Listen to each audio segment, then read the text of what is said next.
welcome to a world's first, Tom. Episode 7. Episode 7. I was trying to hold in there from laughing, to be honest with you. I don't know what was going on. I just got all giddy like a little child. I was like, oh, Jerry's going to start talking any minute now. Episode 7 I know. Of the Tom and Jerry Show. Uncharted territory, Jerry. Uncharted territory. Yeah. People rubbing. I tell you, there's people depend on this podcast, Jerry. I didn't realize that. I got told that recently. Where it's like, hey, man, you can't be fucking, you can't be just rounding this thing off at 6, man. You know, you gotta, fucking, we're talking scratching veins and everything here. It was like, Jesus Christ. Well, even at that, I think it'll become obvious very quickly, Tom, that episode 7 is, outstaying your welcome in spectacular fashion. But we'll risk it. We'll risk it. For season 5 of the Tom and Jerry Show, you're very welcome along to episode 7 with myself, Jerry McBride, himself, Tom O'Mahony, and Hello. With frequent appearances by the Gardaí attack helicopter that's hovering over Blanchardstown right now. The attack helicopter, as if the fucking thing was a Comanche. It's an normal old fucking yoke with not so much as a fucking... They don't even have a catapult on the fucking thing, let alone a fucking Gatling. Tom, are you telling me that the guards wouldn't throw conkers out of that helicopter? That's okay. Only as the armed response unit would they throw conkers out of it. But other than that, they just shout things like, "Hi, come out of that. God, what the fuck up the road? What are you podcasting in there?" Yeah. So yeah, I'm feeling like this is like a real. I'm getting real pirate radio station vibes here, Tom. That you and me are here recording. There's cops literally everywhere. I'm out here like fucking Henry Hill seeing helicopters just in the sky. Henry Hill looking up out of the windscreen on his way. Yeah. And here we are. So this episode could be cursed, but I'm thinking it's going to have a somewhat Here's the way I'm rationalizing it myself, Tom. This episode's going to have a therapeutic hum in the background. Is that what it is? Is that what it is? We're reaching a resonance of that people will only feel from like prehistoric man. They talk about these resonances that we'd feel inside our soul that basically release. No, Jer, you're talking out your pipe. It'll be fucking annoying. Because there's a fucking... It won't be annoying. Won't be. It'll be It's one for the class. It's one for the fans of the classic episodes of Tom and Jerry Show back in it, series 2 and 3. With flopping windscreen wipers, fucking windscreen wipers, and change rattling around in the ashtray that people got to use and love. Lately, everything's been far too digital and clean, Tom. So now we've got the whum of a helicopter chasing down a drug gang in the background.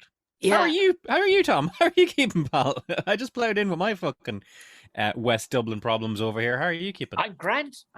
I'm feeling fucking manly and rough. I've got cuts on my face and everything. I was tearing out fucking bushes and wheelbarrow and stone and you name it. It was all very exciting stuff. Are you telling me the bushes are back, Tom? Because I thought I fucking gave them what for with a bit of waving pipe when I was 10.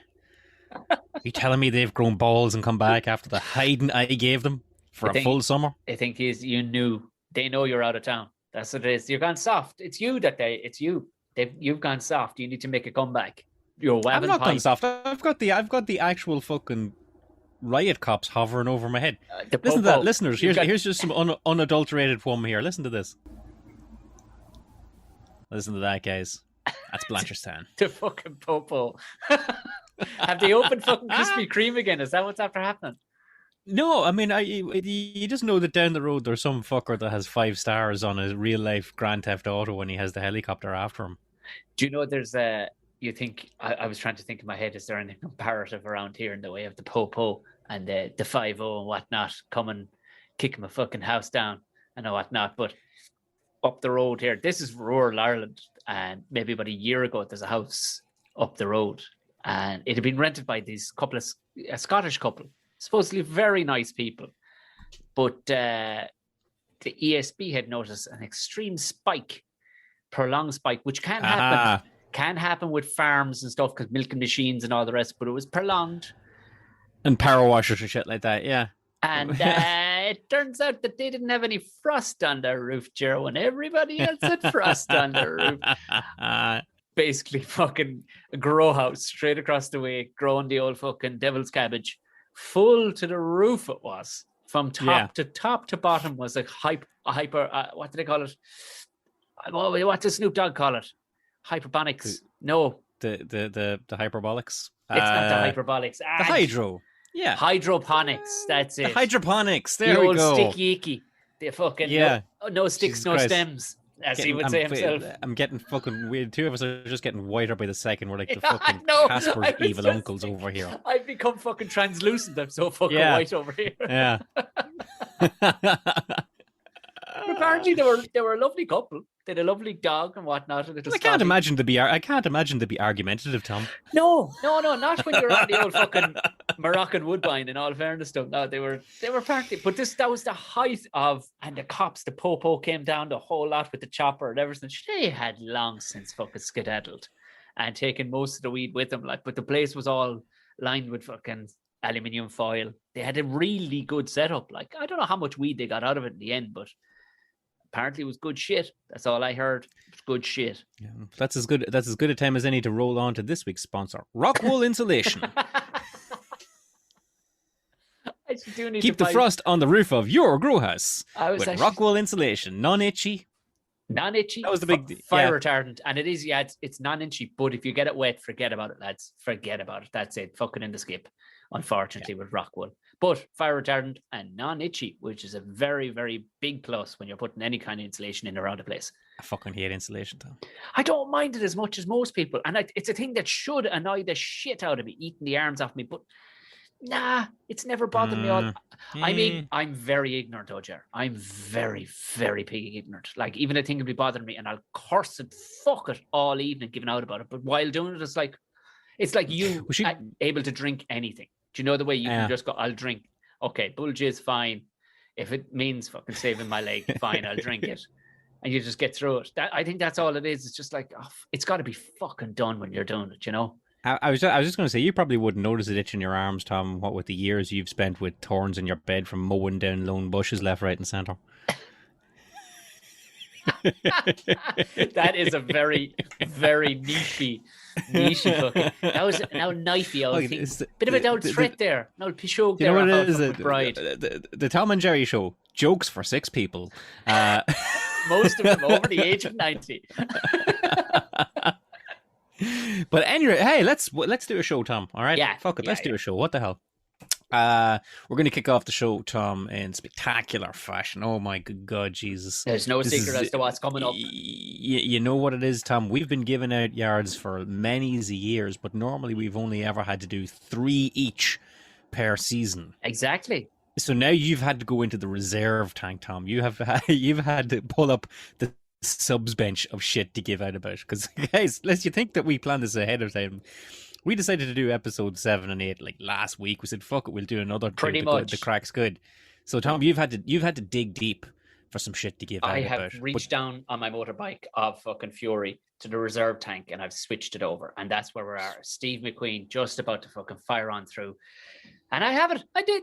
There's no reserve tank. Truth be told, there's no reserve tank when it comes to giving out yards, Jerry. I have fucking everything to give out yards apart. There's nothing. Well, just sit me here. I just don't want to absolutely melt your face. That's all. So I tried to tailor it somewhat, but I could give out yards for fucking ever. Well, as the Garda helicopter thrums gently overhead, Tom, let's hear what you have to say in this week's Giving Out Yards. Conan, what is best in life? To crush your enemies, see them driven before you, and to hear the lamentation of your women. That is good. That is good. I am a fan of all things propulsion, as you know. I am. I look, especially motorized. I think it's fair to say you on more than 1 or 2 occasions have messaged me with advice questions on there's a knock coming from the front fucking wing. What's that? Honestly, like all I want is Tom's reassurance. If ever there's anything that's wrong with my car, and I will text Tom about it. He's the first man I go to. It used to be my dad, but there's only so much fucking judgment you can take. Yeah, you like can. it's my fault the fucking big end is gone. That's the thing. You ask your father, like, and yes, he may have the answer for you, but you know he's judging you, going, "Why do you let the car to get into that state now?" Huh? Yeah, the engine light's coming on, Dad. What do you think that could be? Well, no, sounds an awful lot to me like someone hasn't been putting oil in it. I fucking know I have. My hearing, Tom, it's no judgment. Tom, XYZ has happened. I'm screwed, and Tom will go, 9 times out of 10 is say, yeah, McBride, you're screwed, you're fucked, but, you know, in a nice way. I normally give you the mileage you've left before she literally shits on the fucking ground. which is all I need in places. So yeah, I mean, like by all means, I mean, like forward motion. Who doesn't like it? I mean, like planes, trains, and automobiles. Tom, you'll take them all, right? Not all of them, Jer. Not all of them. I all of draw them, the no. line. I know we've cribbed and moaned, and we don't want to bring the old fucking the cycle crew down on top of us, but I can see their point. Even I can see their point. There's something to it where you're up there, you're pedaling, albeit your fucking ass is hanging out, and you're showing your crotch off to the world. I get okay, all right. I can still get it though. I can get it. It's a hobby and whatnot. But I understand busy traffic in cities. Mopeds, Vespas, they've been around forever. There's an element of coolness to them, albeit you're showing your more vulnerable side. They're not exactly a fucking Harley, I get you. But I fucking drop on the hammer, Jer, when I see grown men with fucking beards and shit on scooters. Fucking scooters, like not fucking mopeds. I mean scooting along like a fucking young fella or young one just got it for their fucking communion. Scooting along with their helmet, their gloves and their scarf and their craft beer loving fucking head after some nifty job in town. Like, dude, Jerry, I'm not accepting this. There has to be a cutoff point where we stop. Like, masculinity has been drained. Like the fucking Volvic fuckers did to those poor farmers in France, where they drained 750 million cube of water in 1 month out of the fucking place. They drew out of it. They sucked the ground dry of every bit of H2O, despite good rainfall. And they fucked thousands of farmers out of fucking land. Well, the very same thing has happened to the Irish fucking masculinity. And I appeal, I'm with you. Plenty of toxic stuff going on, but there has to be a fucking point, Jerry, where we stop. Well, we can't. No, there's too much of a drain going on, and those fucking scooters. I want to hear your counter argument on this. No, I don't know. I'm with this, but I want a little bit of clarification, Tom. Are you talking about push it with your foot scooters or the newfangled electric scooters? They're a fucking both of them. I could nearly tolerate the yoke with a bit of electricity because you at least because the thing with the electricity, Tom, I need to do some homework about what the fuck they are. Because it's only very lately, in the last 2 weeks, I realized they had an engine in them. What do you mean they have an engine in them? They don't have an engine. They've got a motor in them. They don't have an engine. Well, a motor. What's the difference between an engine and a motor? I asked an idiot. Oh, you're suggesting one has actually a fucking combustion fucking chamber in it. You put fuel in it. You don't put fuel in those electric fucking yokes, sure, do you? So if it's electric, it's a motor. If it's combustion, it's an engine. Well, I mean, technically they're both motors, but I would call it. What's in my Qashqai at the front there? A motor or an engine? Engine. Right. You wouldn't say it was a motor. No, Americans do for some unknown fucking reason, but you wouldn't really say it. And people would tell you this wasn't a learning podcast. Oh, it's not. It's not, Jared. I mean, there's people shouting at this now right away because they listen to Richard Rawlins and whatnot. But anyway, right, well, I'm talking about the little Star Wars black electric scooters that go zimming up and down you. I genuinely didn't know that they had engines in them for the What do you think? Some fella had an awful leg on him, was able to get it up to that mile speed? I thought that it was just like, because you always just see grown ass people on the flat whizzing by you, and I always thought, well, I guess that's just how far you go on a scooter when you're a grown ass man. There's some fucking bearings in those wheels, Jar. And the only reason that the kids on the smaller scooters have to keep pushing and pushing and pushing is because they've only got wee legs. But if you've got a good big leg, a kicker's leg, and you give it one good go, and I thought, maybe there's been massive advancements in bearings and such and that you can just whiz by. But no, then I seen a lad with a wee fucking thumb switch on it, turning the thumb switch, and I was like, that thing fucking goes. We all learned Jerry's lack of thank God you're funny and smart when it comes to content, because your lack of knowledge when it comes to physics is fucking staggering. It's not a lack of Tom. It's not a lack of knowledge. It just takes me a little while to get up to speed with these things. And I'll tell you what's better again. I know we went up against bicyclists in a previous life. And I dare say we gave scooters a touch of the whip as well in that same segment, but now they've devoted their own giving out yards all to themselves. There are electric bikes now as well, Tom. Oh, there is. Well, there's always been them old fucking yokes that you give them, but you got to give them a whirl to get them up to 15 miles an hour or whatever. Like there's No, these are like they look like an old chopper, only not cool. If you took an old chopper and took the cool saddle and the cool handlebars off it and put normal saddles and normal handlebars and painted them black. What, a big wheel at the Only back they're and small wheel at the front? No, just two small wheels. I mean, they're a fucking sight of a thing, to be honest with you. Oh, City I've bike, seen they them. maybe. Right? Do them yokes fold up and you can take them up the stairs with you? No, that's a different one. All There's right. one that you can. But do you know the one that you fold up and you take it upstairs with you? Yeah. If you could imagine that, but you couldn't fold it up, and it had an engine in the crossbar of it, I guess. Oh, Or yeah. a motor, as I've now learned, Tom. That a motor in the crossbar of it that somehow transferred power down to the pedals and away up Begonia. Because I only know it was because you see fucking 6 and 7 year olds on them 3 at a time, blazing about the place. Well, I have a major problem with kids using electric ones full stop, because at that stage you're supposed to be learning how to pedal and get a bit of muscle definition. This is why we've all these fucking sparrow-legged fucking young fellas going around in their skinny jeans at fucking 15 and 16, because they weren't forced to go out and cycle for miles on end. And now they got these scrawny little fucking legs that you wouldn't see hanging out of a fucking nest going around the place. This is another level of absolute masculinity that's been bled out of this fucking country. Before you know it, we'll just...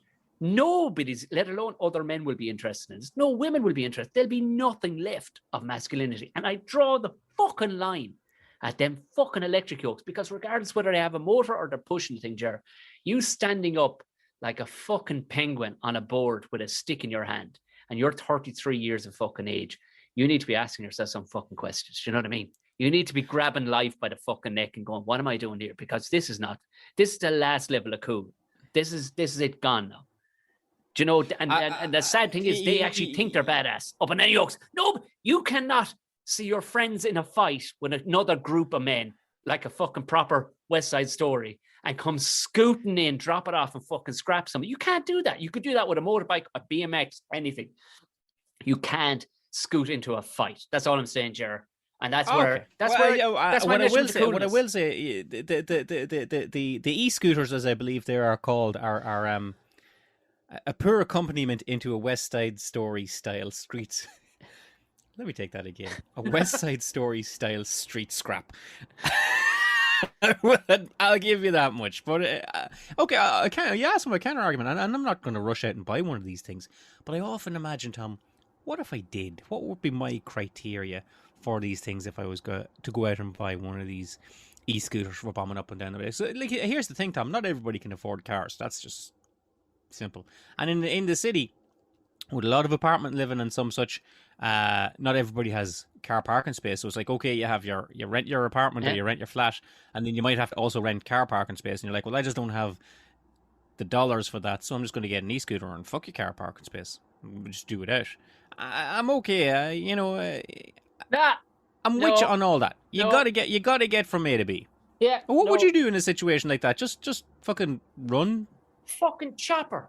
Get yourself a fucking rally chopper. Go back to fucking ultimate coolness and grow a fucking haircut like this. How about you just grab a bit of fucking coolness back from society and stop being fucking pushed down the fucking plug hole of fucking Pussy Town? Do you know what I mean? Just fucking cop on. Well, where would you stand on an electric chopper? No, not happening. No. You gotta because I tell you that saddle could hold a big battery. That saddle could hold a big battery. Get a big charge in that thing. What's the need in all this fucking? You've got two fucking legs. Pedal the fucking thing. Either you're going to cycle or you're not. Do you know what I mean? It's like what? You feel like e-scooters are kind of cheating there, are they? Kind of cheating. Also, you fucker, I guarantee you, any cop probably has the right to pull you if you don't have a license on one. Well, about that, right? I firmly believe that e-scooters have sprung up in the past couple of years, Tom, which, as you might have noticed, everybody had more shit to worry about. Mm. But they really are a thing of the last 2-3 years. And I reckon they landed so hard and so fast. Like, it wasn't like things from before. Like, I remember you said you saw some lad in a fucking electric-powered unicycle or some shit. Yeah. Like, that shit never took off. Or the hoverboards that you stand on that don't fucking hover. The hoverboards that zoom you around a place. Never took off as a mode of transport. So I'd say when the first of these e-scooters landed, everybody just sort of said, give it a fortnight, 5 or 6 hipsters will buy them and not be thinking. Yeah. But now you're seeing people, like, zipping up and down to the supermarkets with their shopping on the crossboard of them, like they're a legit bona fide form of transport. And I'd say all that happens so fast that the cops don't even have laws for this. Yeah, but I mean, it's if I guess it's if it has a combustion engine and it's out on the open road, then I know for a fact that's written in when it's actually yeah, you can't take it on the M50. Don't a get me wrong, motor. but I'd say Is it motor propulsion or something? It's there's something. It's to do with combustion engines, but with an electric fucking bike, I don't know. I reckon a cop could have an argument if he looked into the law. I reckon a cop would be exactly like you were there now, Tom. When he pulls the bike over, he'd be like, electric something to do with compulsion. Fuck it, go on, get out of my sight. Yeah, listen, I five lads on an e-scooter. I can tolerate so many people, and I get your reason and all the rest of it, but there comes a point where you have to ask yourself, what am I fucking at here now on this thing? Because those e-scooters start at 700 quid.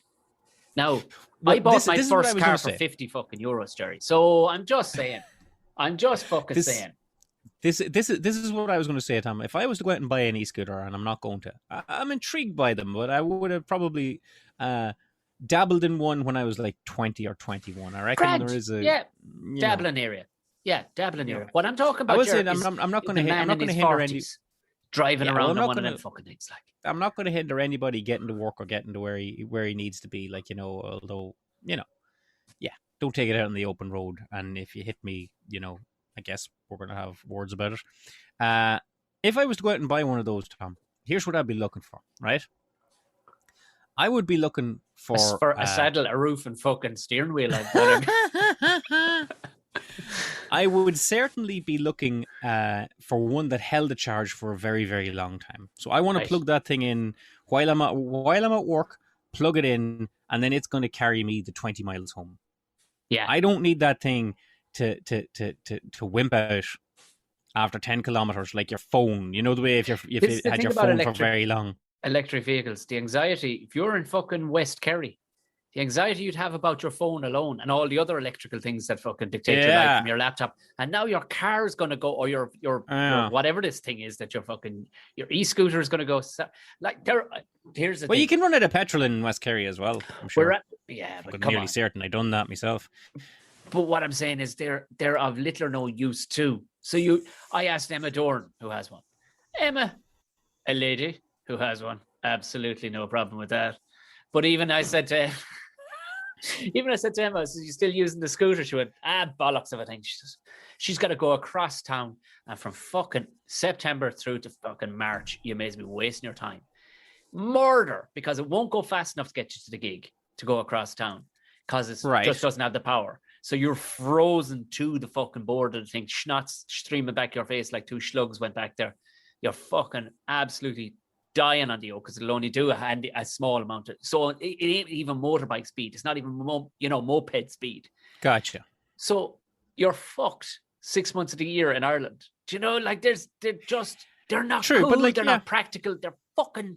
And do you know what they are? They're going back to those craft beer wankers that you talked about at the time. You could see the smug heads in these cunts with their tartan fucking scarves flopping in the wind like Biggles.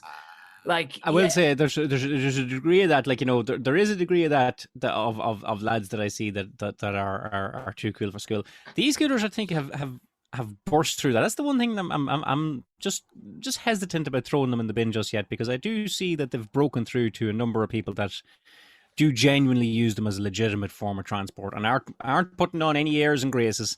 And I'd say all things would being equal, would absolutely buy a sweet hog. But as their current situation dictates, they have to fucking surf this goddamn hoverboard up and down the way. Here's the other thing I want to tell you about them, Tom. I wouldn't say they're light. I've never lifted one up. I picked one up. I picked one up. It's a cunt of a thing. It's actually there's a fair lump of battery up that tube. You see up the upstand. It's all full of battery. It's fucking fair old weight to the cunt of a thing. You're not going to like leave that outside.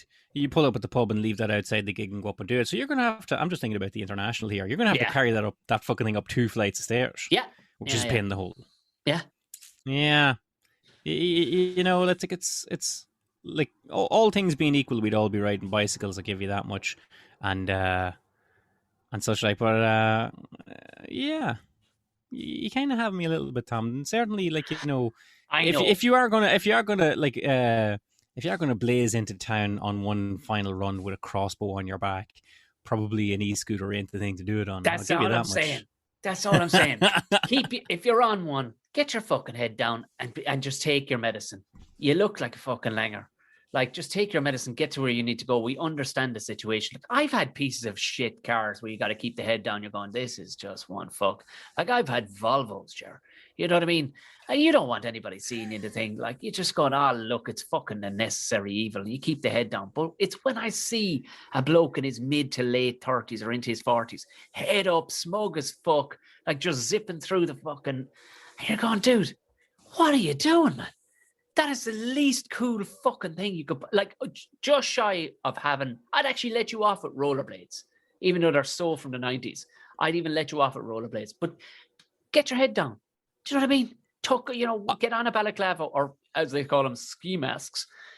Just get about your fucking business. Don't be fucking smugly plodding along in that thing, like, because you think it's cool. It ain't. It's cool for fucking, I don't know, young kids who need to get to a place, in their early 20s to just go off. Look, I'm on my way. This is an aspirational vehicle. This is not the end game, But it's when I see lads going, coolest fucking thing ever. I mean, it's just those. Really who I'm going after is the fucking craft beer wankers, Jer. That's really who I'm going after. I'll give you that, Tom. I'll give you that. Yeah, thank you. Okay, I'll give you that. E-scoot responsibly, basically. Exactly. Yeah, just don't be a fucking langer, as they say in Cork. Just know what it is. It ain't cool. It just ain't cool. And know that. Just know that. All right.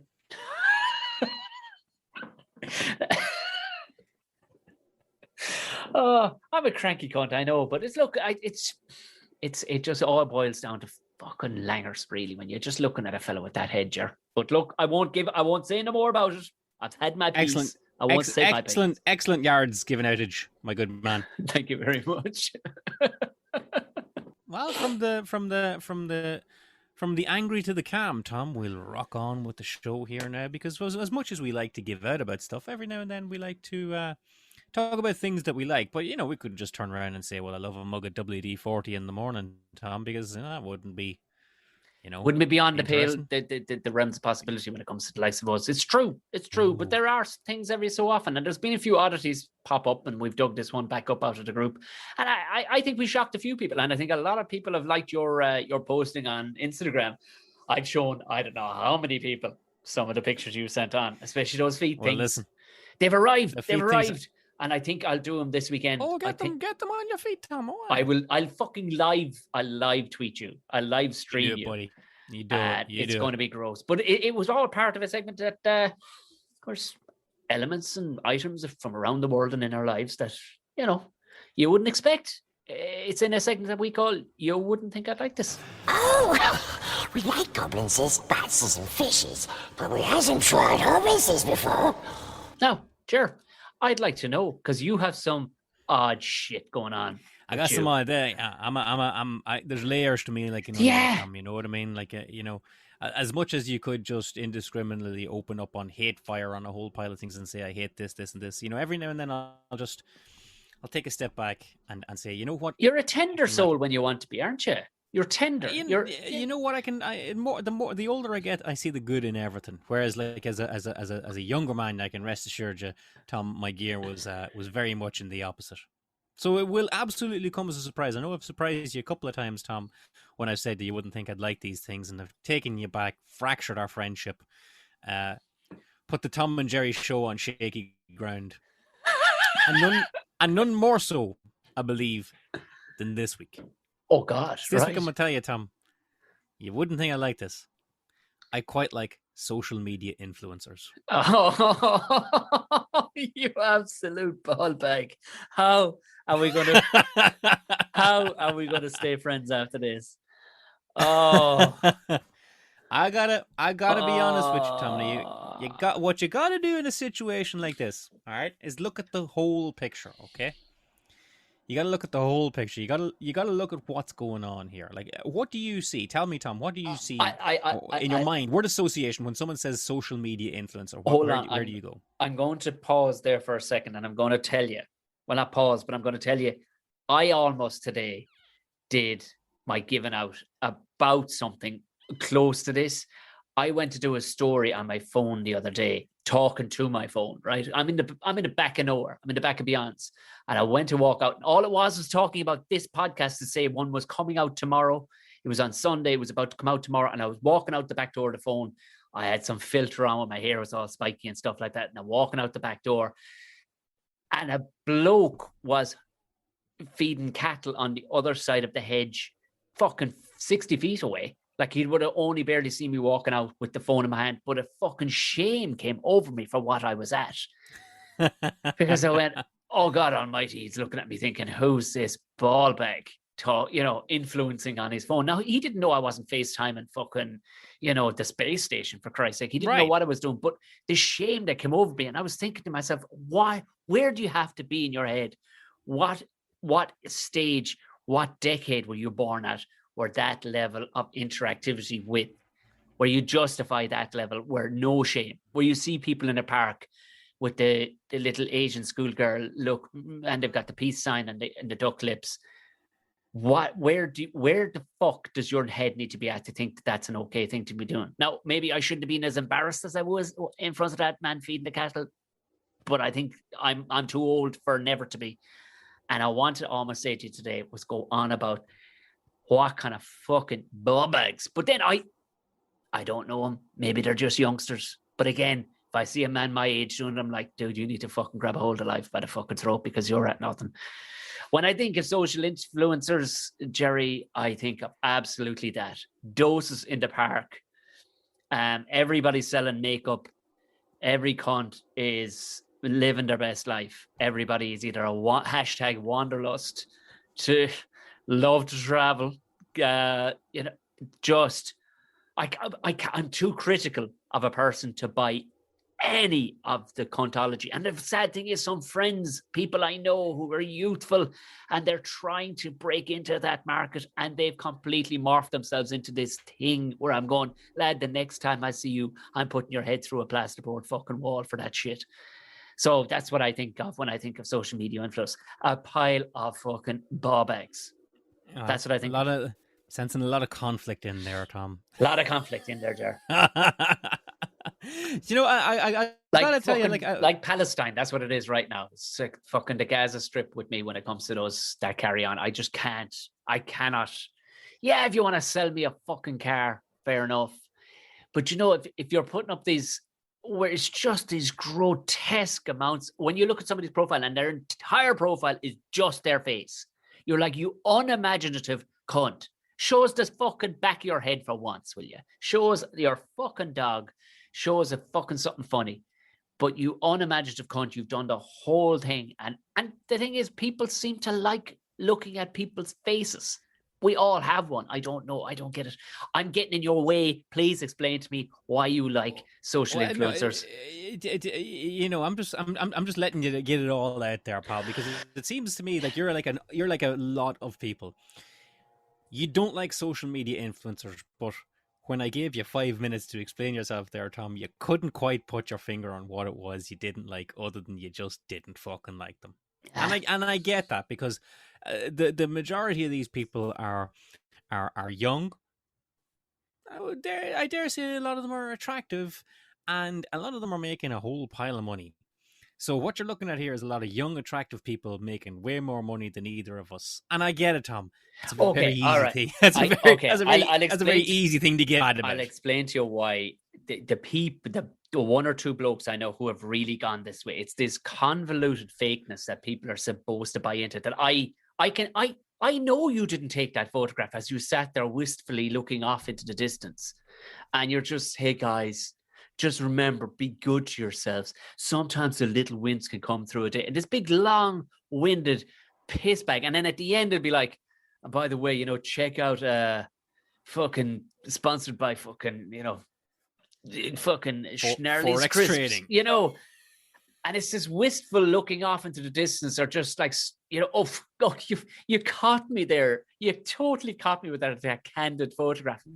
So you sat there and had somebody take that, then handed back your phone, went, no, take another one. I'm about to write something really wistful here, like it's throwaway, or I'm just leaning in over a fucking, a kitchen counter looking at you going, guys, it's just, I cannot tolerate the false convoluted version of it. I'd sooner see somebody actually with a burst lip going, do you know what's great for fixing burst fucking lips? It's the falseness of it. I can't fucking tolerate, Jared. That's all I'm saying. All right, Tom. I heard everything you say there. But here's where I had my little road to Damascus moment. That's when I realized that everything you've just said about these people have said about you and me. You very think? exact same. As stand-up, I would imagine there are people that get as mad about stand-up comedy as there are people who get mad about social media influencers. You don't think that you're ever out there in a gig and you look down and there's one fucker. You're doing your gig, everybody's laughing, as they tend to do when you and I do gigs, Tom. We're fucking rock stars. But there's always one lad there just with a face on him going like, I know that fucker didn't go to the doctor the other day. Yeah, I know I didn't go to the doctor the other day. It's a story. It's a joke. I made it up. Hey, so I was at the doctor the other day. He told me X, Y, Z. And one cunt in the middle of the crowd going like, that's lies. That man looks perfectly healthy. It's a story. It's a joke. You're adopting a character. You see what I'm saying? Don't fucking dare, McBride. Why do we adopt characters on stage, Tom? Why do we tell stories on stage? Because we want to make people laugh. And why do we want to make people laugh, Tom? Like, okay, sometimes you just want to alleviate the human condition and give people a fucking ray of sunshine in their lives. Don't you dare, McBride. You want to get a bit of profile for yourself so that you can go on and you can fucking make a little bit of money for yourselves. Here's what it comes down to with social media influencers, Tom. It's fucking hustle. And I cannot knock hustle in any form. I cannot knock betting on yourself. I really can't. Because you and I have bet on ourselves in various times in our life. And by that, I mean I have bet on myself and you have bet on yourself. I've never bet on you. I promise you've never bet on me. Don't you we have bet fucking on ourselves, dare, Tom. I cannot knock hustle. I really can't. So you see that social media influencer who turns it on for 5 minutes to write a post. They're not fucking believing that today is the day you turn it all around. But they're doing their best to give you the impression that you can turn it all around today, and that you're gonna, they are a part in your lives that just help you along. I can't knock it. I can't. Knock okay, it. all right. Wait, hang on. I'm not even. We seem to be straying into these fucking self-help gurus, social media influencers, which is where everybody's mind goes. They're like, no, I hate those fuckers posing doing yoga on the beach with all this namaste shit. Buy this herbal tea and use my promo code in the thing. Here's a social media influencer is anybody that you see on social media, be it Twitter, Instagram, TikTok, wherever it is, although there are certain places these people tend to gravitate towards, that amass enough of a following that advertisers will contact them and say, look, if you promote our product, we will give you money. All right? Now, you and I both know how hard it is to amass any sort of following on social media. It doesn't come easy. You know what I mean? You count every follower you get. I do all right on Twitter. You do all right on Instagram. You get your people. Do you know what I mean? And it's not hard. It's hard to get them, Tom. It's even harder to fucking hang on to them. All right? Okay. So anybody that can rack up 100,000 followers on any chosen medium, whether it's by showing pictures of your arse, by telling jokes, by demonstrating cleaning products, whatever it is, if you have decided to use your spare time, Tom, and this is your off time, okay? Because you don't come out of college and just go straight into having 100,000 followers and fuck off, okay? You've started and you've grown this with the content you put out, and everybody always goes to like, oh, it's like skinny tea and namaste and all this kind of shit. But no, Mrs. Hinch, the woman that was just cleaning her house using vinegar in a bucket, Tom. All right, she just grew enough of a following that people go, hey, Mrs. Hinch, she's all right. She's not so bad. You know Mrs. Hinch. Oh, don't you dare try and fucking push me. Don't you dare. Don't you dare act. Don't you dare sit over there act like you've never heard of Mrs. Hinch. Mrs. Hinch with a ammonia in a bucket and a drop of Souffleur and a rag and wipe it around the place. Don't you dare say, try you for fucking the fucking know exactly second, what I'm talking tell about. me that they're all out there fucking hustling on the streets trying to get it off the ground like they're 50 fucking cents. No, they're not, and I will get them. I will get to them. I will get to the people that ain't hustling. Okay, I'm gonna get this. It's not all good. All right, but I think, by and large, if someone was to come to me, Jerry McBride, with my fucking And I like, you need hundreds of thousands of followers to get anywhere on the social media, social influence and platform. You really need to fucking up your game on YouTube or whatever it is. Like, I got about 20,000 on Twitter. Love every single one of them, but nobody's going to give me huge money to advertise those people.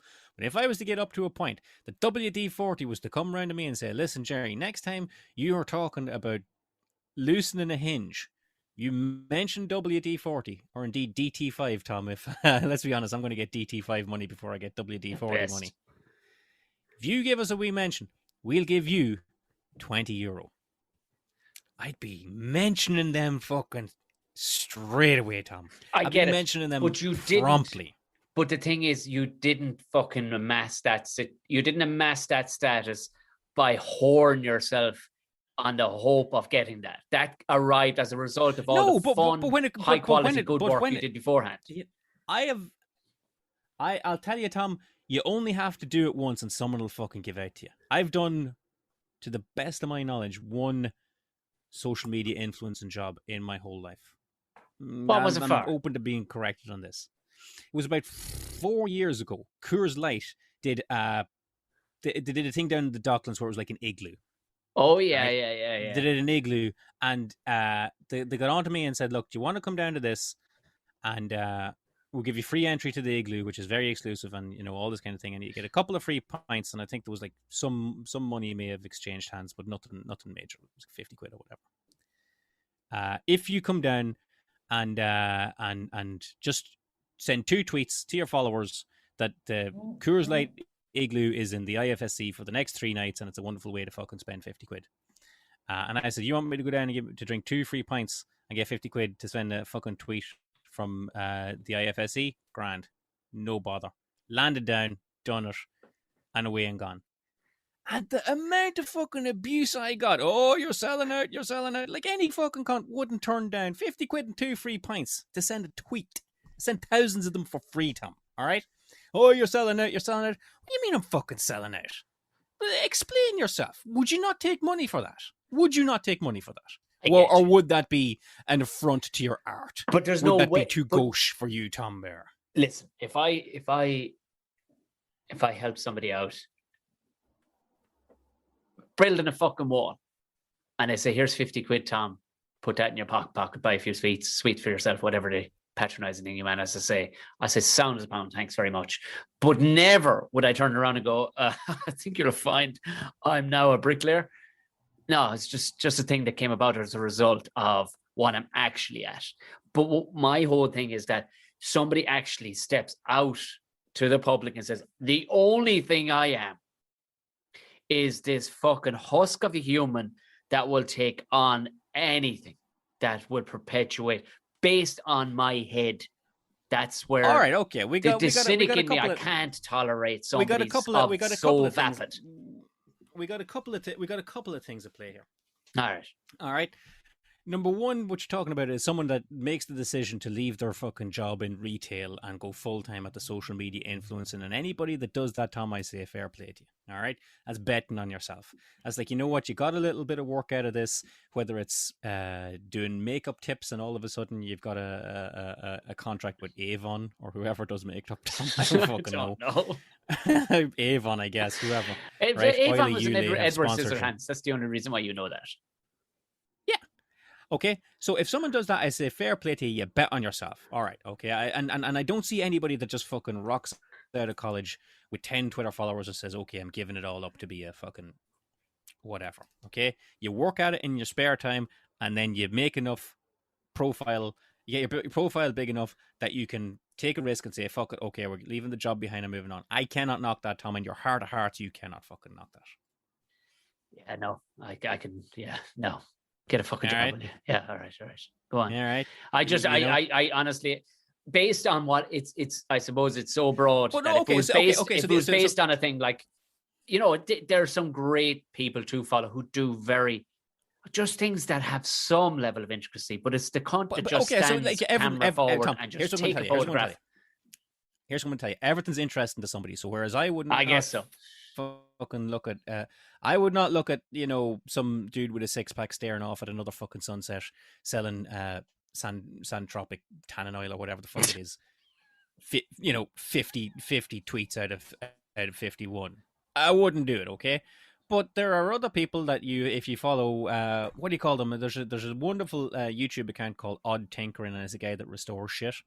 Nice. And he just started off doing restoring old cigarette lighters and restoring bottle openers and all this kind of thing. And through time, he got in with a company that sold tools, and they put his little Odd Tinkering logo on the side of it. And he's like, here's what I'm taking this apart with. And oh, by the way, I'm using this screwdriver, this tri-head screwdriver, tri-wing screwdriver, and you can get this by following the link. That's a guy that bet on himself, was doing his hobby, amassed enough of a following, and now he's making money out of it. Can't knock the hustle, Tom. All right. Here's another thing I like about social media influencers is they're taking power away from the elites, if you get me, okay? Because it used to be like entertainment and influence used to be a thing that was out of the hands of people like you or me. So you're okay with a Kardashian getting $250,000 for putting up a fucking post? Like, you're okay with that? I'm not with them people at all just yet. I will get to them. Don't you worry about that. But it used to be a case that you had to have a fucking cousin that worked in RTE to get anywhere near the place. Dare say at times, Tom, it might be still like that.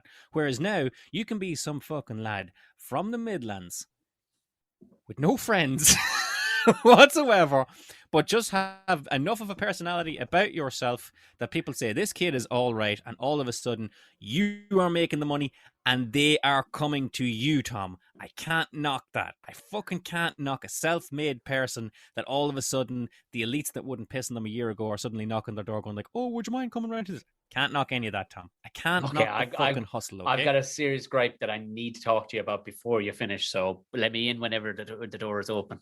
Well, this is where the gripe could come in, Tom. I'm not going to turn around and go social media influence, and by all means, it's a wonderful industry.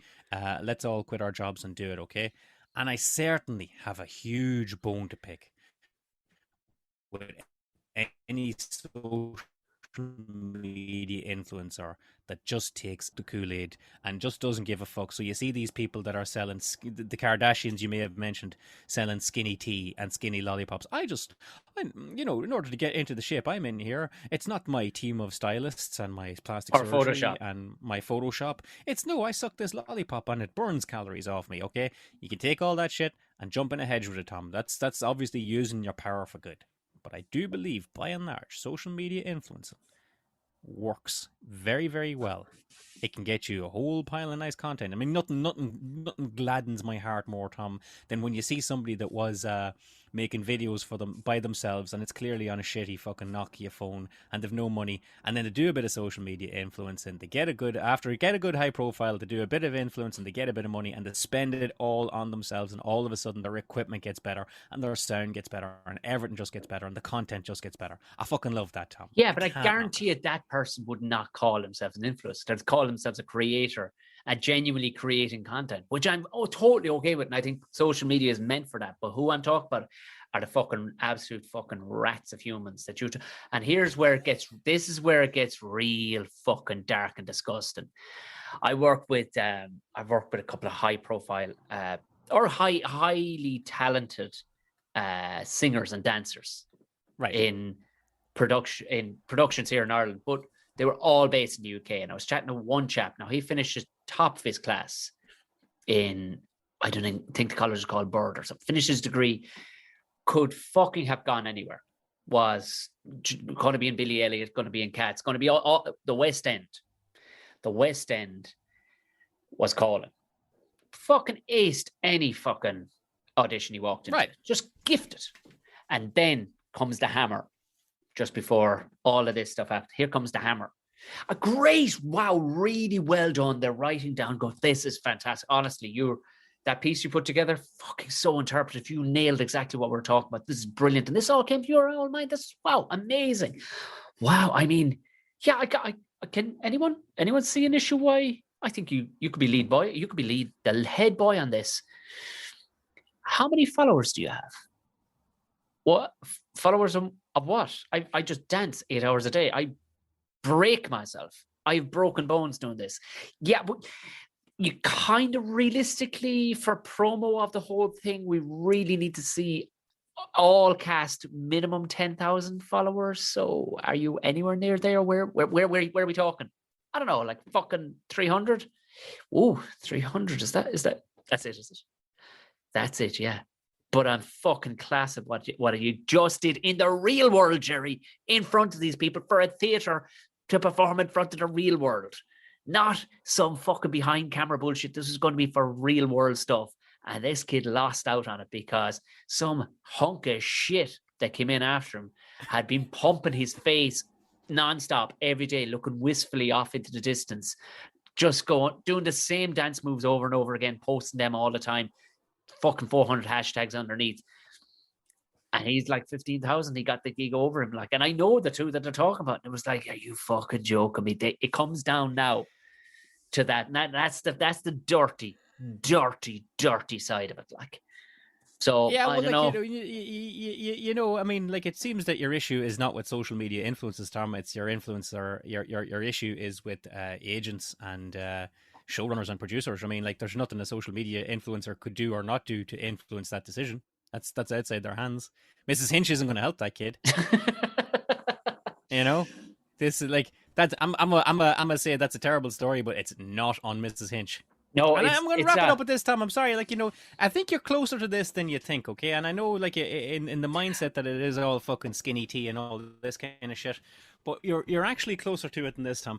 You and I have both worked hardware and building jobs all our time. True. And you know that there was reps that gave you a bottle of whiskey at Christmas and reps that gave you a diary. But not. There was reps that gave you a bottle of whiskey at Christmas, or there was reps that gave you a fucking calendar and a diary. And which one did you buy more of the following year? Oh, I didn't fucking give a fuck about any of. No, I didn't. I didn't allow myself to be influenced on that basis. I just didn't. No, I didn't. Tom, I don't know. I think you protest too much. I gotta tell you, Tom. I've long been of let me the. stop I've you. long been of Had the. they came to me with money, Jer, it would have been a different story. I've long been of the opinion, Tom, that if you do me a favor, I'll do you a favor back. And I really feel that's the barter economy of social media influence. And it's like, you know what, if you tell your followers, you've got X amount of followers, if you tell them that this product is good, I'm going to see you right. And I might not be able to give you money, but I might give you like a fucking hotel night away or a weekend away or some shit like this. Start small, whatever this barter economy is. And I can't knock it down. Now, at the same time, you see a lot of these social media influencers. This is a big one that they don't want to pay for anything. Okay, that they'll ring up a restaurant. The story always goes the same. They're going to ring up the restaurant and say, "Look, I have 100,000 followers. If I get a free meal at your restaurant, I'll tell people that this is the place to go." And I've seen a lot of businesses. I can understand that that business is down money. Okay, it's 50 quid or whatever like that, €100, whatever that person's going to eat or drink for a night. Okay. So, by all means, you have the option to say, no, go fuck yourself, you absolute little leeching bastard. You're not coming into my restaurant to eat and drink for free. Go fuck yourself. The other thing you could do is turn around and say, well, what would the advertising spend be to get good notions of my restaurant out into the world to 100,000 people? And I tell you, Tom, it's not €100. So, you have a decision to make there. But for the social media influencer to have, and this is what I like about them, Tom, to have chanced their arm. Like, to have, I'm a big believer in people that chance their arm. I can't knock hustle and I can't knock chancing your arm. You know, we have all, Tom, That's of us grand. gone. Yeah.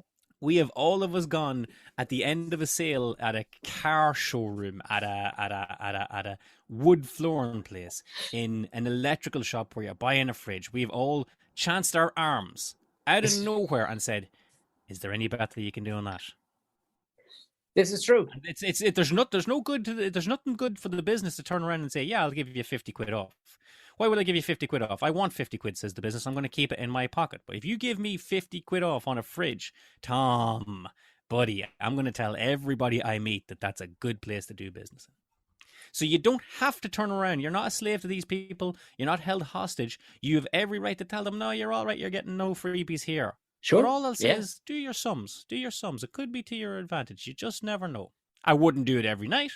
I wouldn't do it all the time. Business is hard. You need the money as much as they need a free meal. But at the same time, I can't knock somebody for chancing their arm. At the end of the day, Tom, it's part of me that just says, I love a greedy little bastard. Do you know, I mean, I can absolutely concur with that. And I, to be fair, most of the people that you're talking about, but I suppose it's a dirty word. And an initial one, when I heard influencer, the one thing I thought was, these vapid excuses of humans Oh, yeah. who actually Yeah, I create know, I- nothing.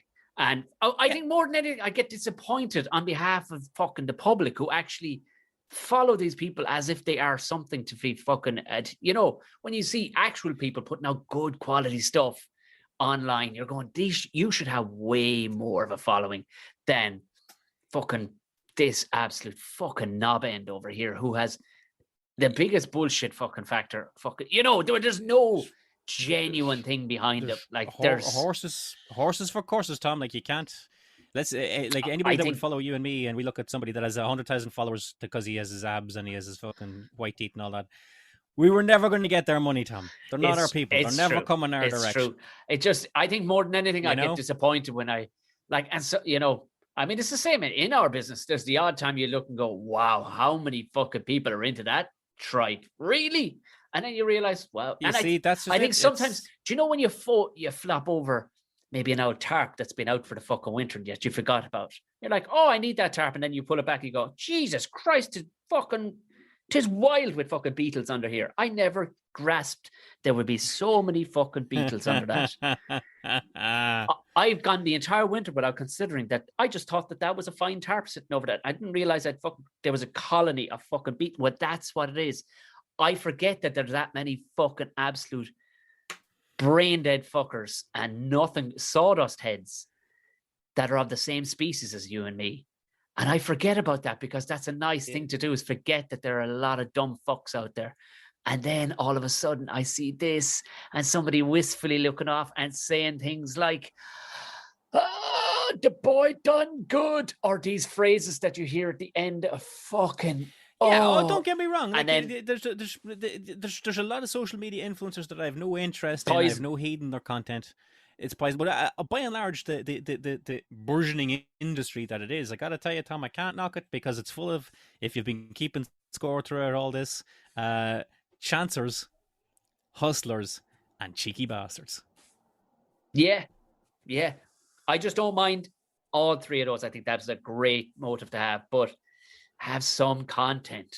I cannot, you know. By all means. I just can't. I cannot. By all means, and you know. And by content, I mean a whole pile of things. Have something that you put. Don't just fucking stand there. But again, you know, it's horse for course. There's something for everybody. You know what I say about all this? You know what you say? It's just standing there. In the words of P. Flynn, I tell you, try it sometime. You know, the way I always look at it, Tom, it's remember, I've said this to you several times. If someone is paying you for it, it's a job.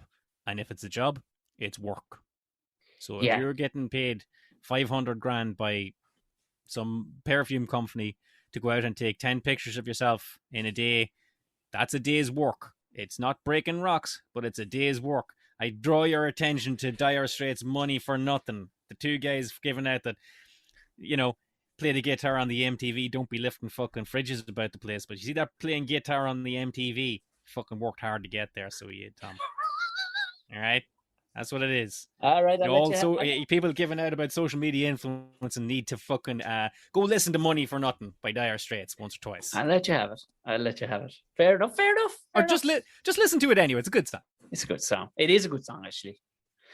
Intro's a bit long, but here all we right, go. I'll let you have it. I mean, we're ones to talk about long intros, Tom. I'll tell you that. Yeah, I know. Jesus, Mary, and fucking Joseph. But at least people are getting their money's worth. Wait, nobody pays at all for this. So, although in saying that, Tom, anybody that would be willing to give us money to sponsor our podcast, we would gladly fucking take it, and we would read out those ads for Casper mattresses with a fucking smile on our faces, and we would be social media influencers. Oh and my your God, argument we is for actually naught. would. Well, no, we'd be creating something as social media influencers, which I have no problem with, but people vapidly looking off into space. That is... Tom, if you're in prison, you're a prisoner. Doesn't matter what you're in for. Shut up. You know what I mean?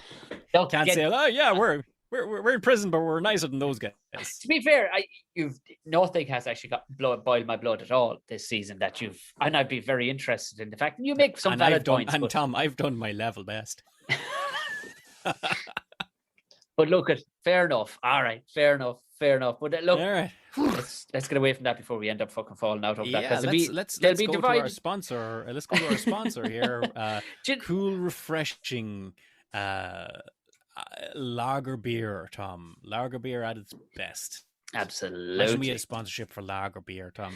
They could say around to us and say, "We'll give you some lager beer for free, and you can do what you want with it."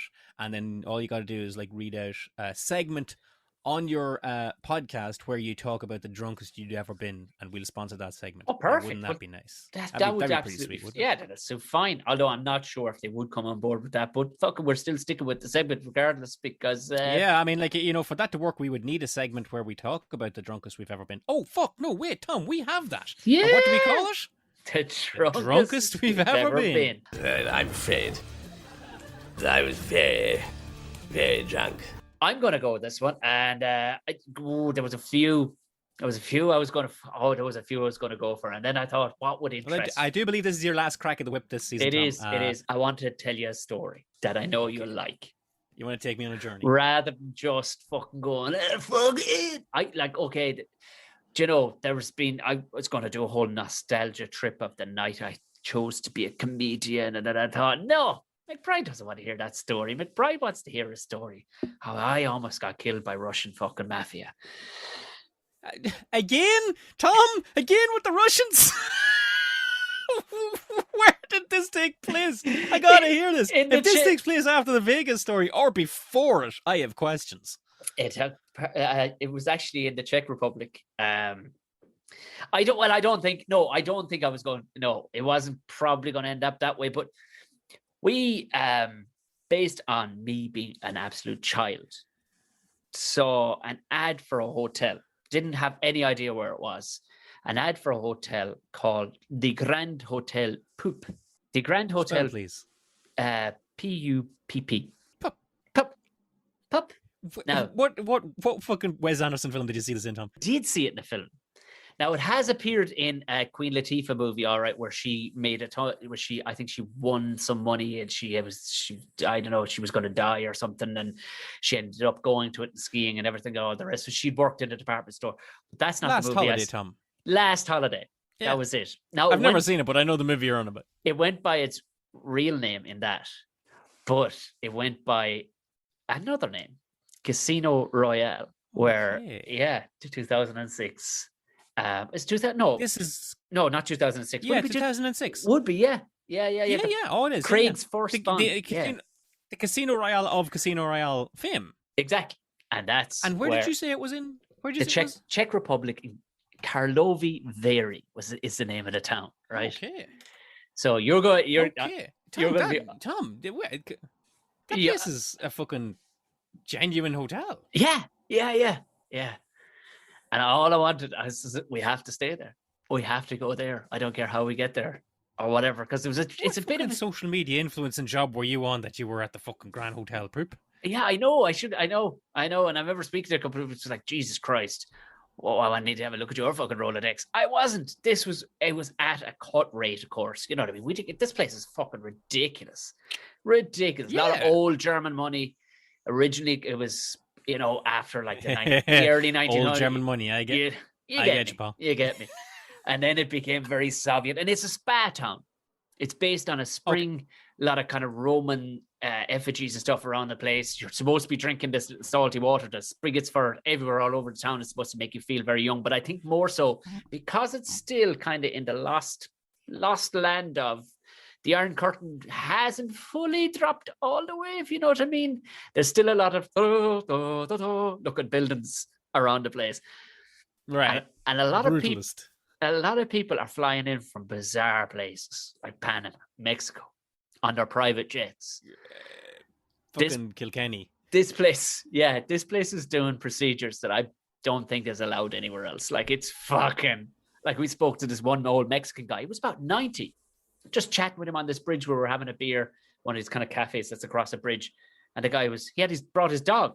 I went, you brought your dog from Mexico? How did you? He goes, oh, I found on my own plane. I went, oh, fuck, right. I go, yes, we're here. My wife's sister, she's very fat. Very fat. But we'll sort that.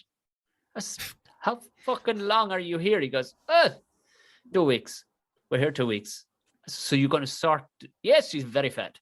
But come the end, I don't know why I went to Eastern European with a Mexican guy, but I didn't want to go. He wasn't like that either. To be fair, Choices were made. they were I'm made. seeing a wee Eli Wallach looking dude. But in fairness, and more as we kind of started to go in and out of place, we noticed this fucking spot's dodgy. The hotel's stunning. Let me ask you a question, Tom. Where is Tom in his life now? We For the story. had we got married? We possibly were just about But married. this was yourself and your good lady. Yeah. And it was a lovely time. They had a beer there. I was going to the one spa I actually wanted to go to, only that everybody at every spa was absolutely balls out naked everywhere. It's like, there needs to be some level of comfort when you're going, I don't need to see wrinkly fucking flaps and balls I just don't need to see that shit. The one I was going to go to was like a beer spa where you actually go in, sit in a vat of beer and all the rest. We were having nice drinky poos. It wasn't going to be a wild session. You're with the woman. You know what I mean? You're not going to be on the fucking batter at the Rantan. Right, okay. I'm not seeing drunkest I've ever been here, Tom. And it wasn't going that way. I'm not seeing the drunkest I've ever been. I am seeing Tom waking up with both his feet cut off. It had that transplanted vibe. onto a young man. Like it was getting more and more that young way. man's leg transplanted onto an owl boy. Like fucking Get Out. Yeah, and it was kind of Spoilers for Get Out, by the way. It was starting to kind of get a little weird after day 3. We were noticing that there was how cold and rude the customer service levels were because we weren't speaking Russian, and that was pointed out to me. And we weren't dripping with fucking Prada. You know what I mean? Completely over the top. Right. And it was the fourth night. The fourth night, we said we'll get rightly dialed up now, and we'll have a meal in the hotel rather than going out to town, because the hotel ballroom was like something would blow your fucking mind. After this, go have a look at some of the pictures. It's beyond ridiculous. Where actual aristocrats eat. I know. And this fucking scumbag is having breakfast with these people. You know what I mean? This is the Illuminati level shit, like, you know what I mean? Ridiculous levels of wealth walking around the place. I remember there was one morning I tweeted about it, and it was one of the few times I got a load of tweets, and it was genuine. This guy, he was probably in his 70s, and his mother, it turns out they were actually part of some level of royalty from Germany or Austria. His mother was there, and he was in his 70s, and she was shouting at him like he was a little boy from across the dining room. And he came over and he sat down with her breakfast for him, and they kissed each other on the mouth. And I remember when I tweeted that, it was like just saw a middle-aged to older bloke kissed his mother on the mouth. Fucking day ruined. And it was the truth of it. But it started to become, if you were big enough and bold enough and had enough money, anything fucking went. But we went for dinner that night. There was actually quite a nice bar downstairs. Everything was going great. Herself had a few gins. She's not much of a drinker. She says, are you staying for a couple of more? And I says, I think I will. I'm enjoying the beer. The bar fella isn't that rude to me. Are you heading up? I will. So I went for a bit of a wander there because I walked her to the lift and then I walked back. Right. I kind of got lost. And then I got lost. You are still in the hotel though, right? I am, but I got lost in the bit where they filmed Casino Royale, right? I get lost in that corridor, which I had no business going around that side of the hotel, but I just thought I'd be a cute whore and I'd go around the other way just to see what was there. Turns out it was the bit that they used for the movie, right? There is fucking... Which scene? Oh, it was the car plane scene. It was the car plane scene. Okay. And where he went up to the room and he had to kill 2 of the African assassins came in. That was right by where our room was. So I'm walking back down, but then all of a sudden there's velvet ropes. There's fucking Lambos pulling up outside. There's fucking Hummers pulling up outside. I'm going, what the fuck is going on here? But also, why is there a giant, we're talking 8-foot high keg of beer and some big promo company is right there and nobody's taking any of this guy's free drink. So I walk over to the guy. I'm like, is this promotional? He's like, promotional? Is this for money? You're like, oh, no, here. I just stood in front of what can only be described as maybe 1,000 liters of beer. And this guy just went, it is all free. And all these wealthy people who have lots of money don't want any beer. They want champagne or whatnot. But I didn't ask any questions. So I start into I'm just seeing you like a fucking cartoon mouse beside like a gargantuan wheel of cheese. Literally, that's what it is. I'm this tiny little mouse beside this giant wheel of cheese.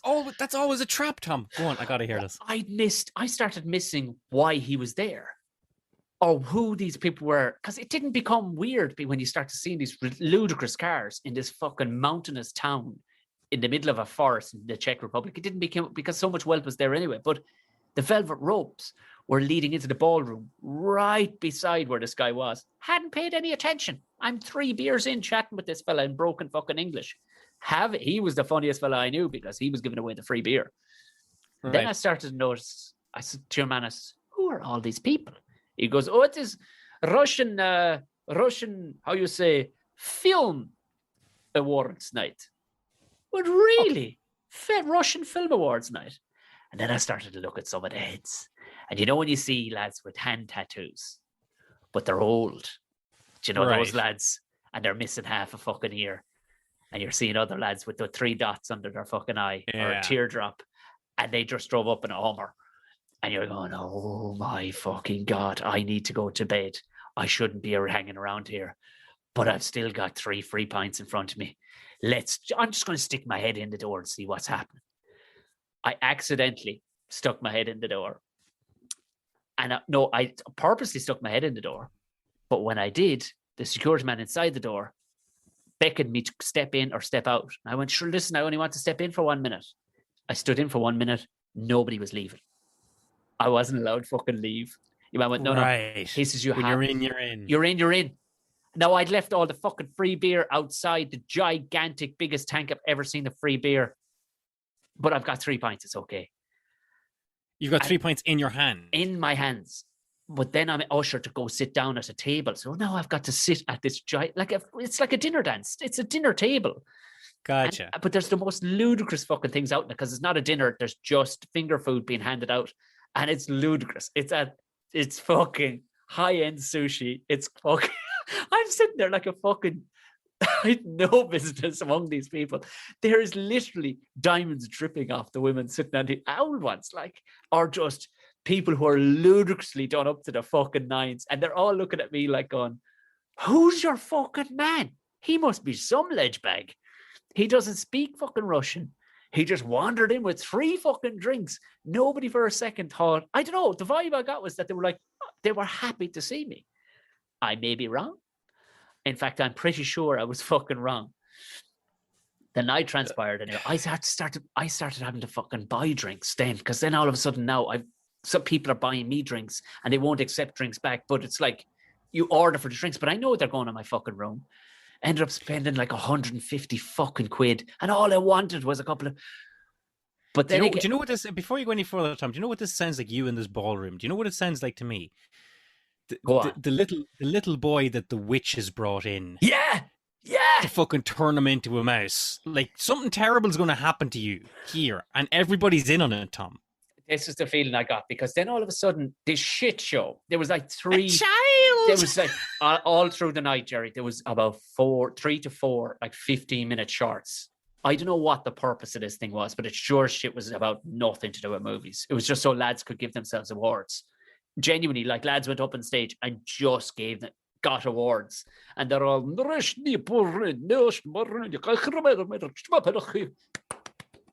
get off the stage. Next pile of bollocks is on. I have no recollection of what they were, but I know through the whole thing. Now, I hope I wasn't too over the top, but in my head I'm going, this is fucking pish. What is this? The whole thing. Then I thought, look, it's going to be like, it won't be like an Irish wedding. What? It'll be fucking, everybody's let out. Then I'm frightened to fucking leave, because now I'm kind of conversing with a few of them, and I definitely have told a lot of lies, Jerry. How? Oh no, it turns out a few. Does anybody speak English? They did. A few of them had half days in English. But I've definitely started telling lies, Jerry. I may have said a few things about my ability to actually make movies in Ireland and America and the UK. I lied through my fucking teeth, Jar. But you have been in front of a camera at this stage, Tom. If pressed, you could surely pull up images at least on Google of here's me on a TV show. Yeah, but I think I can't honestly say, but I think I pushed it way too heavy. You overplayed your hand. We're Way- comedians, Tom. What can we say? You know, and I mean, we're in the Casino Royale. I got excited. I thought I was fucking Bond for a second, but I completely over fucking sold my hand. And before I knew it, all the tables cleared back in a blink of a fucking eye, and they're all out dancing on the floor. Now I should have been gone to bed long ago. Long ago. Now is the time for bed, Tom. But then I noticed I'm dancing on the floor, but I'm the only man dancing on the floor because apparently men don't dance. Russian men don't dance. I look around, only the women are dancing on the floor, and this fucking langer. And now I'm thinking, my heart is fucking palpitating. Has one of these cunts made a fucking eye at me? And your man's making an eye at her, making an eye at me. Because of course I'm fucking gorgeous in my head too, and very attractive. Because I've told him I'm a fucking these wealthy big Russians champion. probably never seen anything like you, Tom. What are you dancing to? What are you dancing to at one of these things? Is fucking It was the Cotton Eye most. Joe playing? We're talking. It was of that era, right? We're talking 90. DJ Ötzi? Yeah. It was the most 1990 shit you've ever heard. It was fucking dire. But sure, it was a pure nostalgia fucking trip for me. And I'd forget myself every so often. I go, this is oh no, I'm fucking can't get out of this room, because I had to walk through at least 4 tables, which had at least 7 or 8 men at a time sitting on each one of these tables. I'm a fucking dead man in this place. I know business. And then fucking champagne is coming. I don't even like champagne. Oh, it's getting, and I can't turn it down either, because I fucking do love alcohol. And I'm going, oh no, I'm getting drunker. My perception of my distance to the door is getting fucking further away. Oh, fuck. And all the time I'm thinking, that giant keg, why didn't I just stay with that giant keg outside the door? I had Giant keg was never going to hurt you, Tom. I'd fucking never, but the fucking sweat was pissing off me for a finish. Then I started to get real paranoid. And then now all of a sudden I'm doing the dad dance, and I'm backing over into the corner going, I need to shimmy out of this fucking place some which way. And like literally like that, use the toilet in the, like pure Bond style stuff. Use the toilet off the ballroom. Right. But I accidentally went into the ladies, but saw that there was an emergency door that would lead you out onto the straight out onto the ground. Well, fuck me. When the air hit me outside as well, I nearly fucking dropped. I had hands on the wall. Oh, all I can think is that I have to fucking head to the bed, Jer. I have to fucking head to the bed. And I'm fucking hands along the wall. There's a fucking tightness in my throat. My fucking chest is about to fucking cave in on itself. I'm fucking practically down on my hands and knees. And it was only at that fucking point, and out of the corner of my eye, I saw it, Jer. What'd you see, Tom? Fucking, I saw my Aston Martin Vanquish across the fucking car park. I climbed into the passenger seat, and thank fuck Q had it all lined up for me. Had fucking put a defibrillator on myself, an EpiPen, sort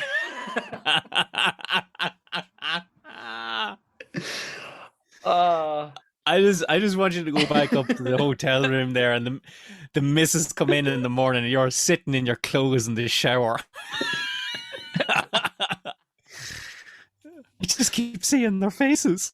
Oh, truth be told, I absolutely fucking blacked out with the fucking gulp of fresh air, and I still don't genuinely know how dangerous of a situation I was in, but it felt really. I've been in enough to know these are dodgy looking motherfuckers. There's menace in the air. Phenomenally wealthy. Took over one of the fucking top hotels in the in Europe, in Eastern Europe, and fucking took it over for a pure Maria, as they'd say. And Maria have a fucking reason. There was nothing going on. Only for lads to have. See, I'm guessing these guys had backed these fucking movies to be full-time professional movie maker, man, to hide a ton of fucking money through it. Then it's very possible, Tom. It's very possible that what we have here is the equivalent of a Russian man coming over to Killarney for the weekend, getting drunk and staggering into a credit union conference. Yeah, possibly. But I would, unless a lot of the people in the fucking credit union had face tattoos. That's the only other. Yeah, it's the only. That could be the giveaway. Could be the giveaway. All right. I mean, like, Tom, like, I don't have many rules in life. Okay. Yeah. But number one is don't get exceedingly drunk in the company of rich people in the Soviet Union. I know. Because that's a surefire way of waking up and being in a forest, being hunted for sport. Listen, have you ever stood in front of a 1,000-liter keg of beer and be told that all of the beer inside it is for free? I haven't, Tom. No, I mean, like, I got to tell you that hasn't happened to me. I do know what has happened to me was that I was booked to play a comedy festival in town, and there was a kickoff night before it where the lineup was announced that I was at, and there was a free bar at it, and I literally drank the last drink out of that. And I can tell you that I think you stopped the free bar. Yeah. Oh, you were with me. You were with me, Tom. We were fucking shit-faced drunk after 8 hours of drinking at the thing. And I went up to the free bar and I said, I'll have another pint of Heineken. He said, there's no more left. There's no more alcohol left. There's nothing left. There's nothing. Gone. And I said, what have you got? He goes, you can buy your own drink, or there's maybe like the makings of a glass of red wine left in the bottom of a bottle. And I said, I'll have it. Yeah, you were there, Tom. You witnessed that. They stopped all the bullshit. I do you know what? That's a vague memory of that bullshit that coming back. That's 100. Well, there's a good reason there's a vague memory of it, Tom, because we were fucking bananas. Yeah, I think we put an end actually. So no, okay, yeah, Tom. If I'd have rounded the corner and there was a 1,000-liter keg of free drink there, like wild horses couldn't drag me away from it. Yeah, but it was my. With that being said, I'd be very like you that I'd be a curious little monkey, and I would like to see how far I could push it. And I go into a place and they're handing out little prawn tails. Hey, to be fair, your man was so fucking. He was just had his hand on my back, and I was in the door, and then it was shh, and I was oh fuck, like you've just gone into the back of mass. You're in now. You can't.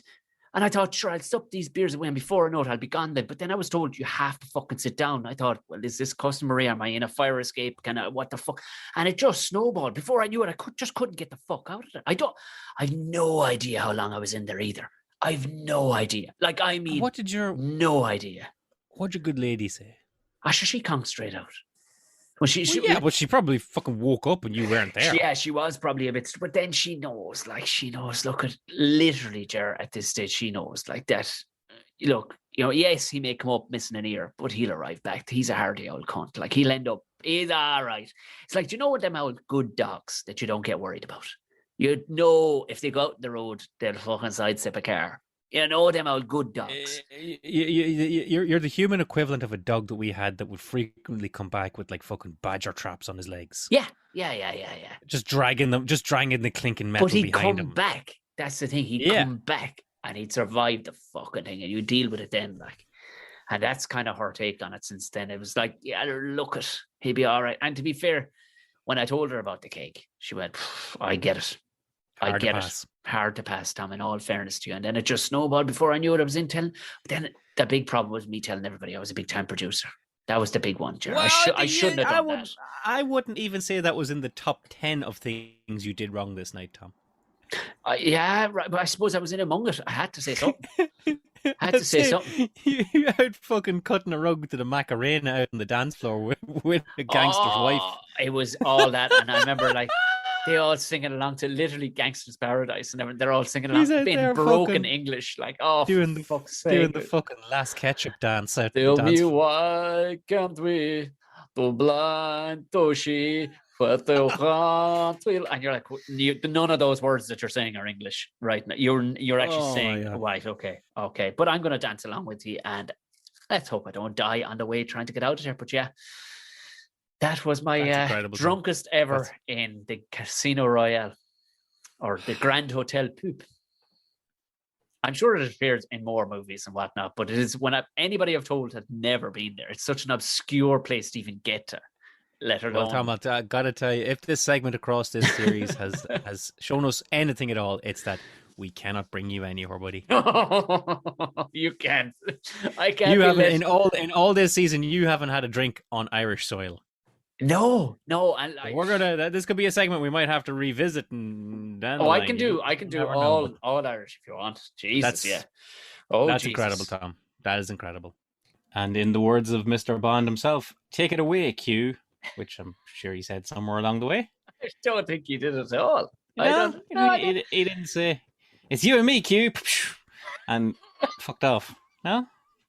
Let's get in our horses, Q. No, none of those. But it does. Well, seem- regardless of which, another Tom and Jerry episode draws to a close, Tom. But like, lest we forget, okay, James Bond will return, and so will the Tom and Jerry show. Will return this Thursday with another bonus episode. Correct.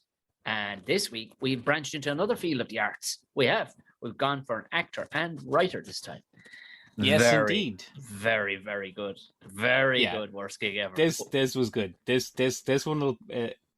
This one will make your hair stand on end if you have any left. We were chatting to Irish actress and screenwriter Brona C. Titley. A wonderful follow on Twitter as well if you're on that platform. But she detailed an audition gig that she went for over in that England, Tom. And I swear to God, my chest was palpitating. I was the whole way through. I was with it, and she, being a performer, she absolutely stuck the landing, something like 10 points all around. Yeah. How to tell a story. It was fucking dynamite. Can't wait for everybody to hear that story. And guys, if you want to know when that episode drops, the handiest thing you can do is follow us on Twitter or on Instagram at Tom and Jerry. We'll get you. You can follow me or Tom on Twitter ourselves. He's Tom O'Mahony. I'm Jerry McBride. We're not hard found. Like, share, and subscribe, I do believe I hear the children saying these days. That's it. And along with that, if you can listen, of course you're listening, for God's sake. What such insanity am I speaking? If you can, whether it's Apple Podcast, Acast, I think you can maybe do it on Spotify now. I'm not sure. But if you can leave a comment with a 5-star rating, do leave a good, tasty one, because there will be a prize given for best comment at the end of the season. But more importantly, 5 stars. It helps other people to see it. It won't really benefit us in the long run, but we very much do appreciate it. Other than that, boys and girls, we'll be telling the wager. Yep, join us on Thursday for the bonus episode, and then back here next week for the finale of season 5 of the Tom and Jerry show. Jesus Christ. Will there be surprises, Tom? Will there be shocks? Almost certainly not, but no. Join us anyway. Good luck, boys and girls. Good luck.